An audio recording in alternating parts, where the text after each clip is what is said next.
to another review. Today we're looking at the glorious 1999 Basic Classic Transmetal 2 Scarem. Kind of weird name. It's Scarem. I believe he's supposed to be a scarab beetle. And, it was the 90s, so you know how it is.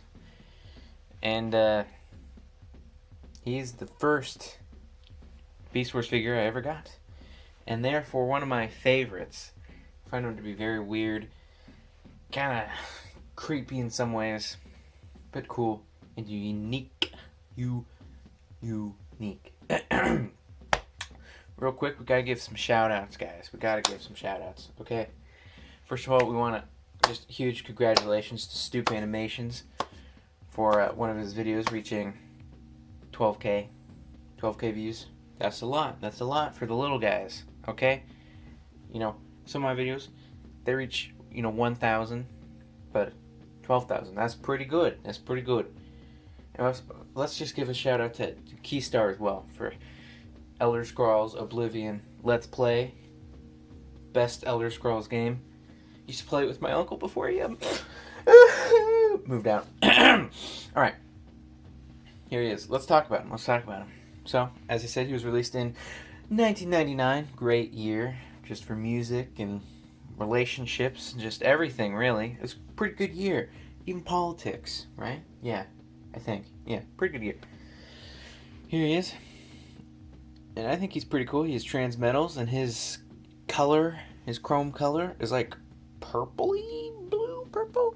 It's really cool. I think it's really cool. And then his underbelly kind of area is this really cool bronze, which is not seen on too many other characters. Maybe Megatron a little bit, but besides that, not too many. And he has green as his third color. Pretty buggy, pretty weird. Reminds me a lot of some of those weird 80s kind of like, ooh, gross out toys. You know the ones. And his mandibles. Let's talk about those. They're humongous and they're asymmetrical. That drives me bonkers. I don't know why they're asymmetrical. Let me move the camera up a little bit. There we go. Asymmetrical. It's kind of weird, not gonna lie. I'm not a big fan of asymmetricality. But again, 90s. I'm just gonna say that as for every con I have, I'm just gonna be like, it was the 90s. It made sense back then. He also has a buzz saws on the left and right, which is kind of weird. But it was the 90s. It made sense. That's all I really have to say about his beast mode. He has 6 legs, and they have different amounts of articulation. It's fine. Most of them can just bend kind of at the knee or thigh, and you're not going to be getting too much. One thing that's kind of a poopy poop to me is his mandibles. Oh, man. I told you, every time. I've lost so many brain cells in the last year. Every time I forget to plug in my microphone. Every time. And unfortunately, I always turn my audio up to the max. I'm a really quiet talker. And I actually make a lot of people complain about how loud my music is. I make my audio, my voice audio, 200 times louder than the music. And it's still, like, the music still overpowers my voice. Anyway, let me fix the audio. Alright, hopefully this fixed it. Alright? Sorry about the inconvenience. I'm a professional. Thank you for noticing. Anyways, mandibles are really weird. And they're not articulated right here. So, you can't just close them from there. You have to interlock them, which is kind of not optimal. You can see it looks really weird from the front. It kind of starts to break the illusion because he's very convincing as a giant beetle. So that's not super pogers to me. I'm not a huge fan of that. But besides that, I think his beast mode looks pretty good. And, it's not fooling anyone. but it's pretty cool. Very spooky. Alright, let's just real quick bring out Tahu. You can see he's a pretty big bug. Pretty big bug.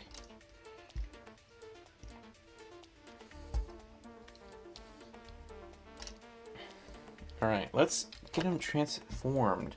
Transformation is pretty simple, I would say, but kind of out there, honestly.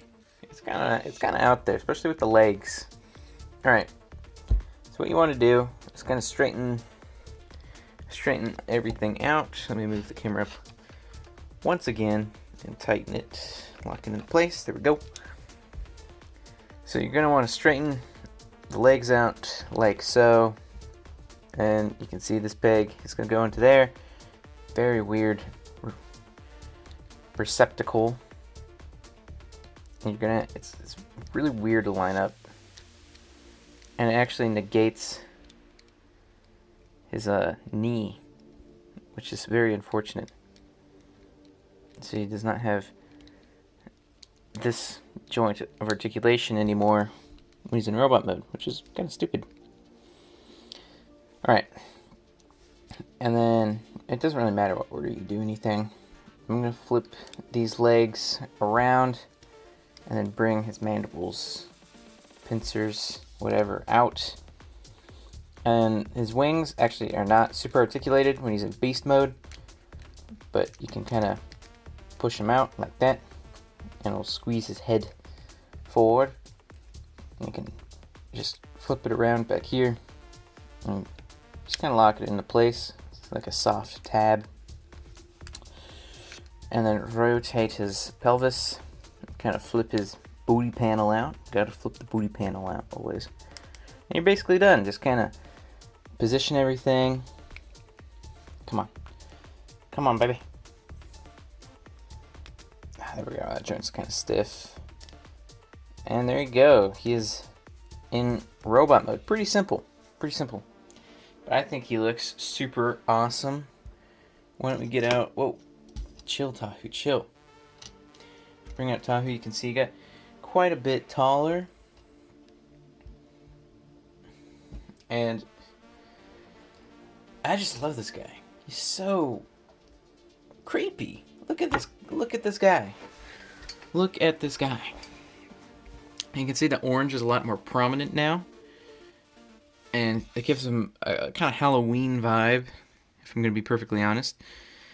He still has his head on his back, which looks pretty creepy.